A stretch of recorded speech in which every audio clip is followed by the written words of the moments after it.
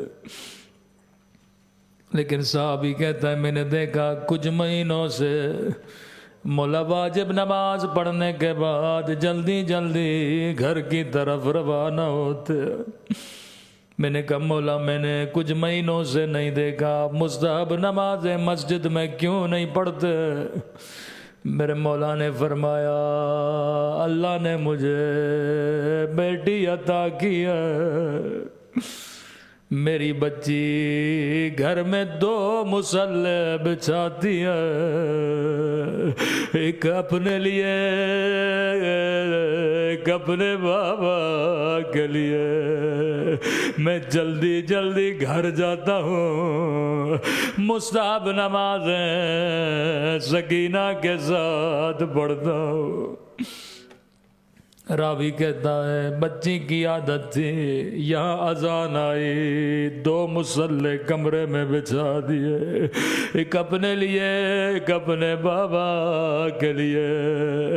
قافلہ مدینے سے مکہ، مکے سے کربلا، پورے راستے کبھی خیمے میں 2 مصلے بچھاتی تھی، مولا حسین سکینہ کے ساتھ آ کے نماز پڑھتے تھے۔ لیکن راوی کہتا ہے قیامت کا منظر تھا جب شام غریب آئے، نماز عصر کا وقت ہوا، بچی نے خیمے میں 2 مصلے بچھائے، ایک اپنے لیے ایک اپنے غریب الوطن بابا کے لیے۔ ننھے ننھے ہاتھوں کو اٹھایا، کہنے لگی میرے اللہ میرے پردے سے بابا کی خیر ہو، ایک بار سکینہ کو بابا کا دیدار کرا دے۔ لیکن بچی کو کون سمجھاتا سکینہ اب بابا واپس نہیں آئیں گے۔ کہتے رو رو کے دعائیں کر رہی تھی، اچانک بچی کو کسی کے چلنے کی آواز آئی، خیمے سے دوڑے دوڑے باہر گئی، شاید میرا بابا آیا۔ سنیں گے سکینہ نے کیا دیکھا، اللہ یہ منظر کسی یتیم بچی کو نہ دکھائے۔ دوڑے دوڑے باہر گئی، شاید میرا بابا آیا۔ سکینہ نے دیکھا شمر ہے ہاتھ میں تازیانہ لیے ہوئے، معصومہ بچی کو کیا پتا قاتل کون ہوتا ہے۔ لئی نے پہلا سوال کیا بچی کس کا انتظار کر رہی ہو؟ کہنے لگی بڑی دیر گزر گئی میرا بابا نہیں آیا۔ کہتا ہے سکینہ کیا بابا کو دیکھنا چاہتی ہو؟ کہتی ہے مجھے بابا کی بڑی یاد آئی ہے۔ اب روایت کے جملے بڑے سخت ہیں، جیسے کہ مجھے بابا کی یاد آئی ہے۔ راوی کہتا لئی کے ہاتھوں میں حسین کا کٹا ہوا سر تھا، سر کو بچی کی طرف پھینک دیا۔ اے شمر تیرے ہاتھ کٹ جاتے تو کبھی میرے مولا کا سر نہ پھینک دو۔ بچی دوڑے دوڑے بابا کی طرف دوڑی، زمین سے کٹا ہوا سر اٹھایا، رو کر کہنے لگی او میرے غریب الوطن بابا، او بابا تیرے گردن کی رگیں کس نے کاٹی؟ بابا ظالم نے پانی دیا تھا یا نہیں؟ اب یہ میرا تصور ہے، روایت کے جملے نہیں۔ شاید پیار میں بچی نے بابا سے یہ بیان کیا ہو، رو رو کے کہنے لگی میرے غریب الوطن بابا، او میرے 3 دن کے پیاسے بابا، بابا اکبر کا لاشا تو نے اٹھایا، عباس کے بازو تو نے اٹھائے، او لاشیں اٹھا اٹھا کر تھک جانے والے میرے بابا، او بابا 4 برس تو نے مجھے اپنے سینے پہ سلایا، آج آجا میرے سینے پہ سو جا۔ آیت اللہ مظاہری فرماتے ہیں بچی بابا سے پیار کر رہی تھی، یہاں شمر آگے بڑھا، بچی سے بابا کا سر چھینا، اتنے زور سے تماچے مارے کہ بچی بے ہوش ہو گئی۔ شمر تیرے ہاتھ کٹ جاتے، تصور کر کے رونا، خیموں کو آگ لگتی رہی لیکن سکینہ بے ہوش ہے۔ ثانی خدیجۃ کبریٰ ڈھونڈتے ڈھونڈتے خیمے میں پہنچی، کیا دیکھا بچی کے کان بھی زخمی ہے، رخساروں پہ نیلے نشان ہے، مجھے نہیں پتا بچی کیسے ہوش میں آئی ہوگی، شاید بی بی زینب اتنا روئی۔ سکینہ کی آنکھیں کھلی، اب ذرا سوچ کے بتاؤ بچی نے پہلا سوال کیا کیا ہوگا؟ جیسے آنکھیں کھلی یہ نہیں کہا پھپھی اماں شمر نے مجھے تماچے مارے، یہ نہیں کہا پھپھی اماں میرے در چھینے، یہ نہیں کہا پھپھی اماں میرا بابا مارا گیا، یہ نہیں کہا پھپھی اماں میرے بابا کا سر کاٹا گیا۔ سنو گے پہلا سوال کیا کیا؟ راوی کہتا ہے جیسے بچی کی آنکھیں کھلی، نگاہ زینب کے چہرے پہ پڑی، پہلا سوال کیا، کہنے لگی پھپھی اماں آپ کی چادر کہاں ہے؟ سیدہ نے روکے گا سکینہ جو شمر تیرے در لے گیا، او میری چادر بھی لے گیا۔ اللہ لعنت اللہ علی القوم الظالمین، ماتم حسین۔